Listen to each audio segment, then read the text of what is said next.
You will have to think and you can give your suggestions to the political leadership.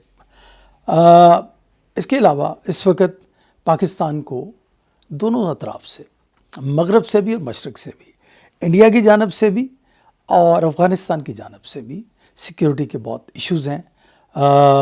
ان کو as a chief of army staff آپ نے کیسے handle کرنا ہے، کیسے دیکھنا ہے، یہ آپ کے لیے ایک امتحان ہے. اس کے علاوہ ٹیررزم، اس وقت ٹیررزم دوبارہ سر اٹھا رہا ہے، اور جو ایکسپرٹس ہیں ٹیررزم پہ، ان سے جب گفتگو ہوتی ہے تو وہ کہتے ہیں کہ پاکستان اس وقت پھر ٹیررزم کی زد میں آنے والا ہے. افغانستان سے ٹیررزم پاکستان میں امپورٹ ہوگا اور خاصے مسائل ہیں.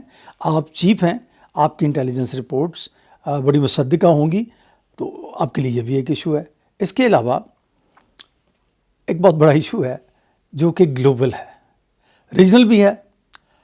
پولیٹیکل لیڈرشپ بھی اسے دیکھے گی، لیکن آپ بھی اسے دیکھیں گے. پاکستان ایسا ملک ہے اس میں آرمی کا بڑا غالب کردار ہے اس کی فورن پالیسی بنانے میں، اس کی سیکیورٹی پالیسیز بنانے میں.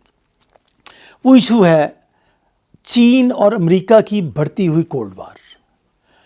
چین اور امریکہ کے درمیان اکنامک ریولری اتنی دور نکل گئی ہے کہ گروپنگ ہو گئی ہے، بلاکس بن گئے ہیں.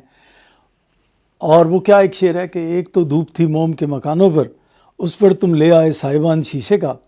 یہ ریولری تو چل رہی ہے، اس کے ساتھ اسے دوآتشا کر رہی ہے، سے آتشا کر رہی ہے یوکرائن اور روس کی وار. تو یہ جو کولڈ وار ہے بٹوین چائنا اینڈ امریکہ، اس میں گروپنگ ہو رہی ہے. پاکستان جیو اسٹریٹجیکلی ایسی جگہ پر واقع ہے کہ پاکستان سر پہ ہاتھ رکھے یہ سوچ رہا ہے کہ اس جانب یا اس جانب. جنرل باجوہ اس ڈائلاما سے کیسے پلے کرتے رہے یہ ایک الگ کہانی ہے، لیکن آپ کو بھی اس ڈائلاما کو سول لیڈرشپ کے ساتھ بیٹھ کر حل کرنا پڑے گا کہ پاکستان دس سائڈ اور دیٹ سائڈ.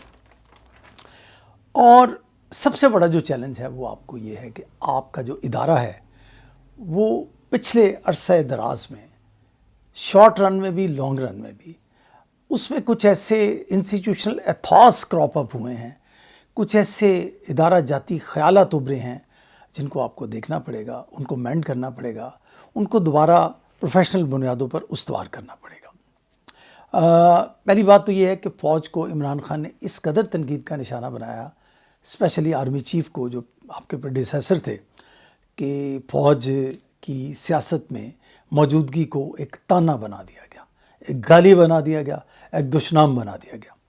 آپ نے اسے ڈسٹنس پہ لا کر فوج کا پروفیشنل ایتھاس، پروفیشنل ڈسپوزیشن کو بحال کرنا ہے. اوکے، اس میں کچھ اور چیزیں بھی ہیں. وہ جنرل صاحب یہ ہیں کہ آئی ایس پی آر کا رول جو ہے وہ بڑا اہم ہے. آپ نے پہلے ہی آئی ایس پی آر کا سربراہ چینج کر کے، آپ کے ارد گرد کے لوگ کہتے ہیں کہ آپ آئی ایس پی آر کے سابقہ رول سے خوش نہیں تھے. فلمیں، اداکار، گانے، دھنیں، لائم لائٹ، سوشل میڈیا، اور آئی ایس آئی میں ایک بات چلتی تھی 5th جنریشن وار کی، اور اس کے لیے بہت سارے انسٹیٹیوشنز کے، اسکولوں کے، کالجوں کے، یونیورسٹیز کے طالب علم کو 5th جنریشن کے وار پر سوشل میڈیا کے ویریئر بنایا جاتا تھا. آپ کی نظر میں ہے، آپ کو پتہ ہے. اس کے علاوہ جنرل عاصم سلیم باجوہ نے آئی ایس پی آر کے کردار کو بہت زیادہ انہینس کر دیا تھا. اس سے بعد میں جنرل آصف غفور اور جنرل بابر نے کنٹینیو رکھا.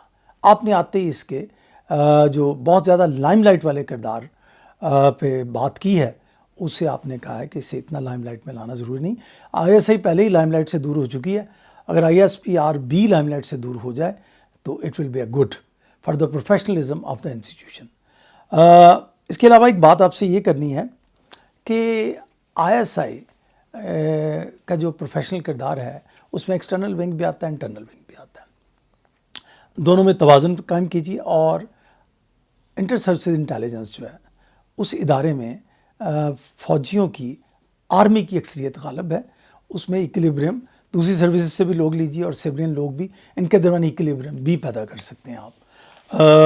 اس کے علاوہ بات کرنی ہے کہ یہ جو ڈی ایچ ایز کا بے تحاشا پھیلاؤ ہے، اس سے جو سولین ہیں وہ اسے کیسے پرسیو کرتے ہیں؟ سولین انٹلیکچوئلز، سولین عوام، سولین سرمایہ دار، سولین محروم طبقات. پاکستان میں آپ کو پتہ ہے ایک بہت بڑی تعداد پاورٹی لائن سے نیچے رہتی ہے.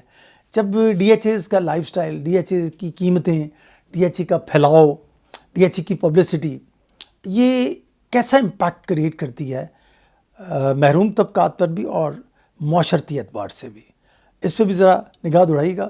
کیونکہ پاکستان فوج ہے، فوج پاکستان ہے، عوام آپ کے ہیں. آئیے مل جل کر پاکستان کو درست بنیادوں پر استوار کریں. اجازت چاہتا ہوں. خدا حافظ.